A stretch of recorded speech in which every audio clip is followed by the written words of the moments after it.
there's a question for you, Eirik, and for you, the chat. What's Trackmania missing at the moment? Well, that was my question to you guys before. I obviously have thought about this for a while, and I think this is a pretty open question. I always bring open questions to debate. Last time, my topic ended up speaking for 15 minutes, so hopefully that's not going to be the case for now.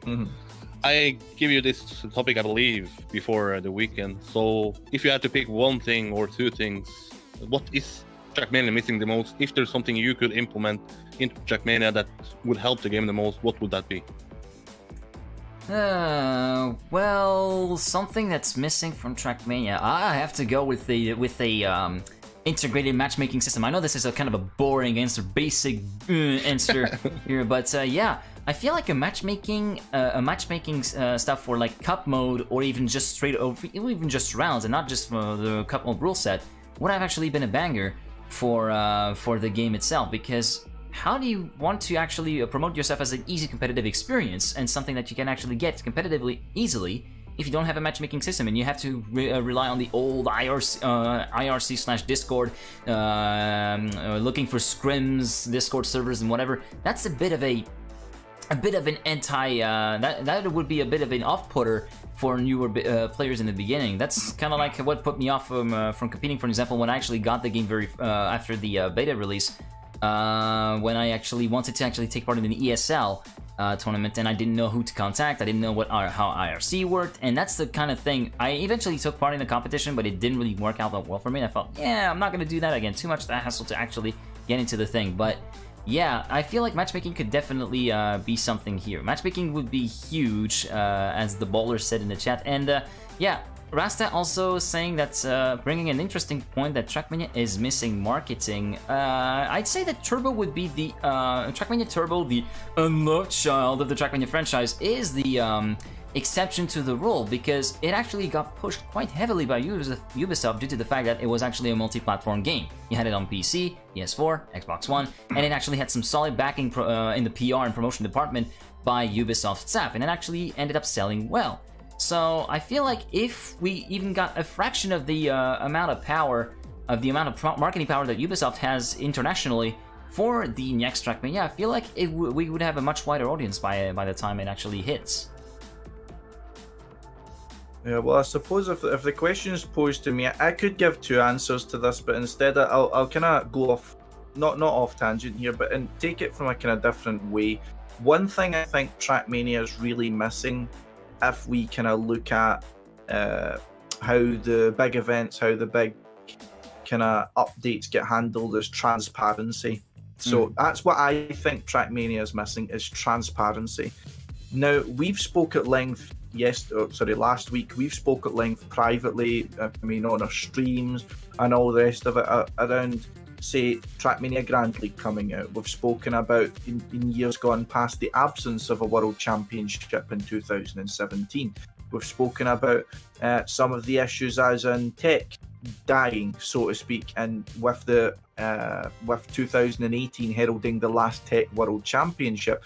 We've spoken about how Trackmania, at least recently, is posing a lot of questions with the new game coming out, how that's going to work. You can address there as well with Zerator coming into the game and having his influence being shown when a wave of kind of new content almost was released for in tune with one of his cups. How I would bring transparency into that is, always for each of these points, there's been so many questions that have been unanswered. There's been so many points which the community have wanted clarified that have been unanswered. For example, if I go back to my previous topic, in Mania Planet 4, why did they not just go back to Mania Planet 3? We didn't have that communication to tell us that they were working on problems. For the absence of the World Championship in 2017, we didn't have the communication in advance to tell us that was happening. We didn't have the communication to tell us why that was happening. And same for Trackmania Grand League, with the exception of Hillis himself actually coming into the public Discord for a week, it seemed like, to answer questions of which people had. So I think transparency could really benefit Trackmania, as people need to feel like they're cared about. People need to feel like the developers are interested in the problems that people are having. Because at the moment, people feel like they're not being listened to. They feel that their questions aren't being answered, and as such are hesitating in their investment into the game. I mean, the topics we were talking about last week. If you feel like you've got so many concerns and so many problems about a game, you're going to want to ask the right people if this is going to be fixed. How is this going to work? How is that going to work? And that's going to affect that's going to affect your decision making when it comes to making big choices. Like, am I going to participate in tournaments? Am I going to try and host events myself? Am I going to spend more time in Trackmania? Am I going to continue to spend Trackmania? Spend time in Trackmania. But one of the most important questions I'm sure they'll care about: am I even going to bother buying the game? So, my answer to that would be transparency. Yeah, I would actually go with, if I look at it from my point of view, I would name that marketing and getting new players into the game would be number one. Because if you don't have marketing, okay, let's say that you have perfectly fine matchmaking, but you don't have a way to actually bring in new people that will try out this marketing and then eventually improve, then it only helps the people that are in Trackmania. And I think we all agree that the player base in Trackmania at the moment is way too small. It's mainly French-speaking players that is coming up, and we have, if you talk about, yesterday, I think it was yesterday or 2 days ago, I asked in this Norwegian Discord if players there would be open for attending a Norwegian LAN event if I was able to fix it with Ubisoft Nordic. Most of them even said no. So even if you look at my own country and the player base in this country is way too small to actually host something. So I would say, if I just look into the future and look at the next important months, marketing would be the main thing. And then if you look at the game overall and what feature in the game I'm missing, then obviously matchmaking is the thing I miss. And like Virtual mentioned up, and something that Phyllis mentioned in the interview I did with him, is that players, after they play for a while, they don't know how to see that they get better. They don't have like a goal to strive for. They maybe strive for some local records, maybe go on another map, basically hunt for some medals. They don't really know how to know. Let's say that if I talk with a friend, we're both casual players, he say, how good are you in Trackmania?